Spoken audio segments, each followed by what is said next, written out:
Welcome into the Alabama Football Report. I am Tom Downey. We're about to do our wide receiver room breakdown, taking a look at how that position group could shake out. If you want something similar for the tight end room, then like today's video right now.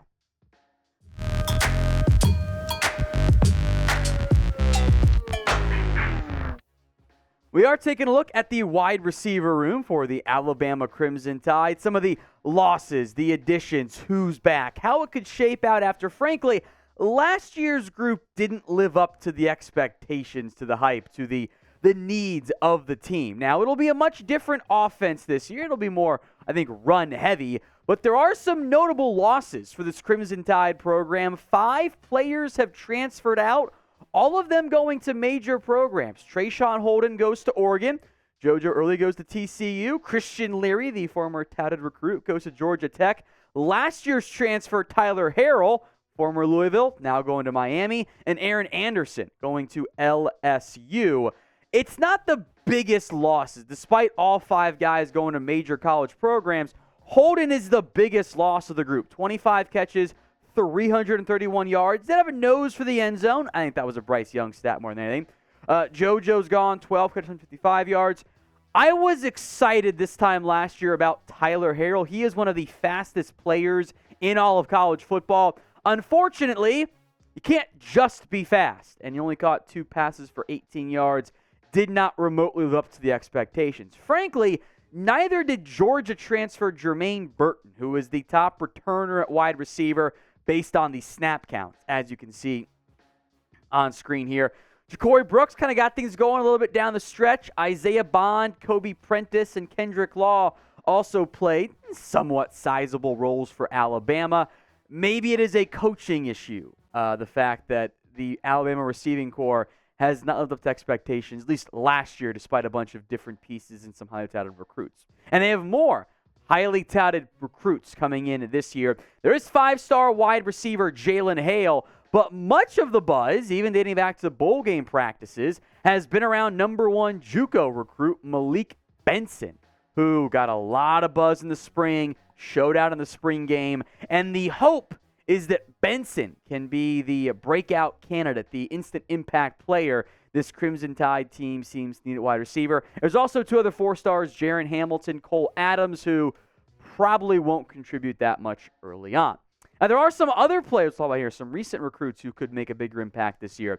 Before we break it down in depth, what is your confidence level in the wide receiver room for the Crimson Tide? The scale is 1 to 10. 1, the low end, 10, the high end. So if an ad happens to play here on YouTube, ignore it. Go vote 1 to 10, your confidence level in the wide receiver room. I'm not confident necessarily in my ratings here of the wide receivers. I have Ja'Cory Brooks and Jermaine Burton, and then Isaiah Bond kind of leads the slot receiving core. Kobe Prentice, talk about Emmanuel Henderson later on today's show.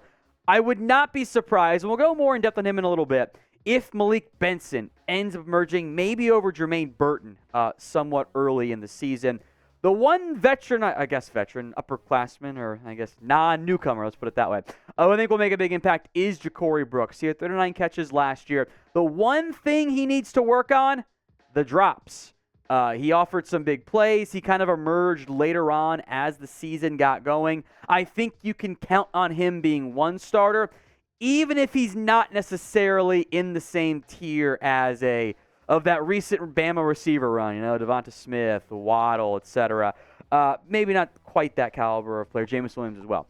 Jermaine Burton is next up here. Now, maybe we all got spoiled by Jameis Williams transferring in and being a superstar. Burton wasn't quite that. He wasn't a disaster necessarily. I think that's far too mean. But the hype, the hope of him being the next great Bama receiver didn't quite materialize, and he might just be relegated to being more of this level of player. Now, who do you think is the best wide receiver on the Alabama football roster this year?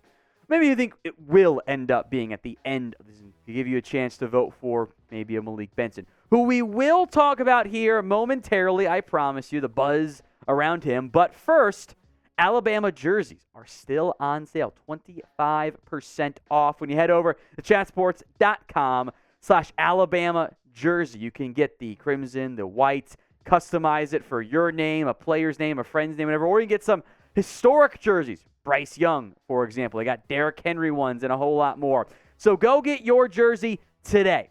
25% off at chatsports.com/Alabama jersey. Official Nike jerseys, by the way. Links in the comments section and the description of today's show. Let's discuss Malik Benson then. He was getting all of the hype during the spring. He's the number one JUCO recruit in the country, and the buzz has been palatable that Malik Benson is going to emerge as a potential big piece for a dialed-back Alabama passing game. Now, I don't want to get over my skis, so to speak, about Malik Benson, but he played really well in the spring game. 7 targets, 5 catches, 70 yards, and a touchdown. That's valuable. Also, wouldn't be the first time that there's been spring buzz on a potential instant impact player. I remember the G. Hall hype that materialized in a terrible way for him in Alabama. It does sound like Benson is not nearly that, I don't want to use the word troublemaker, but concern, I'll put it that way. So there's a lot of buzz on Benson. Understandably so, especially after the spring game. Are you buying it? Y for yes, N for no. In an ideal world, Benson's a one and done in Alabama. He has an incredible year, and then he goes pro. That might be asking a bit too much. But are you buying the buzz? Y for yes, N for no. Where else but the comment section? Isaiah Bond is next up here. And it's the, I will call it, this grouping is the law firm of Bond and Prentice, which is a clever joke, I think, and probably not unique. Bond actually had more snaps than Kobe Prentice. Prentice did put up better numbers, more underneath stuff. Bond was still the starter, quote-unquote, as that kind of third receiver role in the slot more than anything. 17 grabs, 220 yards, 1 score. Kobe Prentice did outproduce him, though, on a smaller snap count. 31 catches, 337 yards, almost 11 yards per catch. That's 2 touchdowns. So, again, it's the law firm with Kendrick Law being part of it. Get it? It's not a clever joke, but I appreciate it because I made it. Out of Shreveport, Louisiana, Kendrick Law did not play that much last year for Alabama. 8 catches, 103 yards, 0 scores, along with 39. But, again, like a lot of these guys at receiver for Alabama, plenty of recruiting buzz around him on other schools. He might have a chance to be like the number 2. For this team, he might be relegated more like receiver 6-ish, but I still think you'll see receiver 6 get some run, especially early on in the year as Alabama tries to organize and figure out that wide receiver room. We're still trying to grow this channel, folks, and we need your help to do that. Hit that sub button right now. The more subscribers we get, the more videos we can do. It is a meritocracy here at Chat Sports, so make sure you guys are subscribed. All right, so guys who haven't really played that much or haven't played at all for this team, Emmanuel Henderson is a name I'm going to watch at fall in practice to see if he can emerge. He's a former 4-star recruit, a top 50 recruit who initially was a running back in the class of 2022. He was the number 2 player, I should say, from the state of Alabama. I'm very intrigued as maybe more of a slot receiver role if he can carve out a role entering his second year. There's also Shazz Preston, I think an elite name, by the way. 4-star recruit, number 56 overall in that same class, number 8 receiver. He and Henderson didn't get to play that much. Maybe they can emerge this year for what I think will be a bit more of an open competition at wide receiver this year. Plenty of losses, but guys like Henderson, Preston have the opportunity to step in and earn a role fairly quickly.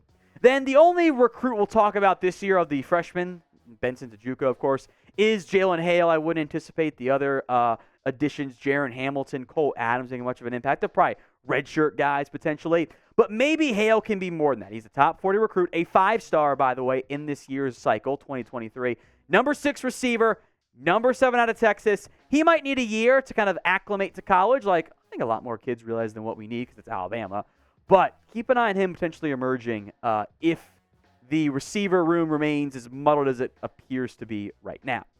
We will have you guys covered all throughout fall camp, so don't miss out on anything by subscribing. It's free, and it's always will be. Hit that sub button for me right now, youtube.com/RollTideTV.